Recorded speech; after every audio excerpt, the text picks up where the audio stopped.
მოგესალმებით, დიდი მადლობა მოგზაურობისთვის. მე და წარმოგიდგინოთ სახელმწიფოს იანვრის საინფორმაციო ბიულეტენი. ჩვენ შევაჯამეთ მიმდინარე წელს იანვარში მომხდარი მოვლენები.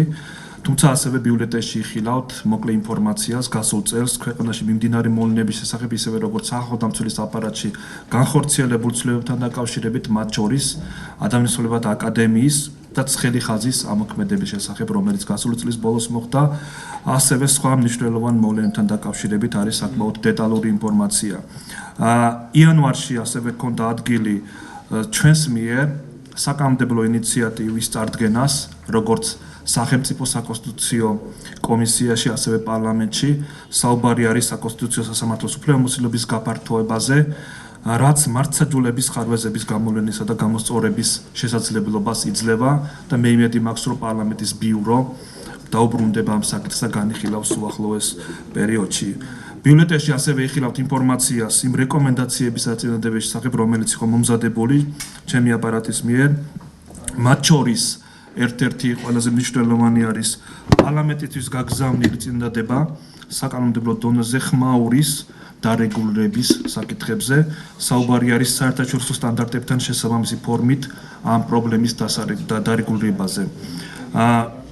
ასევე წინადადება, რომელიც ეხება სასჯელ ახსნების და პრობაციის მინისტრის სამინისტროს მხრიდან დარღვეული შრომითი უფლებების აღდგენას კონკრეტული თანამშრომლების, შინაგან საქმეთა სამინისტროს გენერალური ინსპექციის მიერ საქმის წარმოების ხარვესთან დაკავშირებით და კონკრეტული წინადადება ასევე იყო გაგზავნილი იუსტიციის უმაღლეს საბჭოს მისამართით, რომელიც ეხებოდა თბილისის საქალაქო სასამართლოში ზოგადად საქმეთა განხილვის გაჭიანურების პრაქტიკას. ცალკე თავი აქვს ბიძღვნილი ბიულეტენში ქვეყანაში მიმდინარე განსაკუთრებულ მოვლენებს, განსაკუთრებული ყურადღება აქვს ათმობილი არასრულწლოვანთა თვითმკვლელობისა და მათი მედიაში გაშუქების ეთიკურ და სამართლებრივ ნორმებს, ასევე განცხადება ტაბულას ჟურნალისტებზე თავდასხმასთან დაკავშირებით, რომელიც ასევე სამწუხაროდ მოხდა მიმდინარე წლის იანვარში. ინფორმაცია შეგიძლიათ იხილოთ საჯარო დებატების შესახებ, რომელიც იანვარში მიეძღვნა უსახლკარობის თემას და იმ საკითხს თუ რა ხედვა აქვს სახელმწიფოს ამ პრობლემასთან გასამკლავებად. გარდა ამის არის ძალიან ბევრი ინფორმაცია ინდივიდუალური საქმის წარმოების შესახებ, კონკურსების შესახებ და ასევე მინდა გამოვყო აუცილებლად იანვრის თვეში სისხლის სამართლის საერთაშორისო სასამართლოს მიერ პროკურორ ფატუ ბენსუდას მიერ 2008 წლის აგვისტოს მოვლენების დროს ჩადენილი სამხედრო დანაშაულების გამოძიების დაწყებაზე თანხმობა, რომელიც სწორედ იანვრის თვეში მოხდა. უფრო დეტალურად თქვენ შეგიძლიათ იხილოთ ბიულეტენში ინფორმაციები. კიდევ დავამატებ ერთს, რომ მიუხედავად იმისა, რომ იანვარი არის ზოგადად საკმაოდ პასიური თვე, 527 განცხადება იყო შემოსული სახელმწიფოს აპარატში და შეიძლება ითქვას, რომ მომართვიანობის მაჩვენებლები კვლავ მაღალია. ამ განცხადებებიდან 459-მა გაიარა დასაშვებობა და ჩვენი დეპარტამენტები და სხვადასხვა სტრუქტურული ერთეულებები მუშაობენ ამ მიმართულებებით. კიდევ ერთი განცხადება, რომელიც ასევე ბოლო პერიოდში გავაკეთეთ, ეს ეხებოდა პოლიტიკოსების მხრიდან სიძულვილის ენის შემცველი განცხადებების გაკეთებას. ეს ქვეყანაში პოლიტიკური კულტურის მძიმე მდგომარეობაზე მიანიშნებს. მემხედველობაში მაქვს ის განცხადება, რომელიც გაკეთდა პარლამენტარ თოფაძის მხრიდან და საუბარი არის სწორედ იმაზე, რომ მაღალი საჯარო თანამდებობის პირებმა თავი უნდა შეიკავონ შეძლების მქონე პირთა მიმართ სტიგმისა და დისკრიმინაციის შემცველი დამოკიდებულებების გამომხატველი განცხადებებისგან.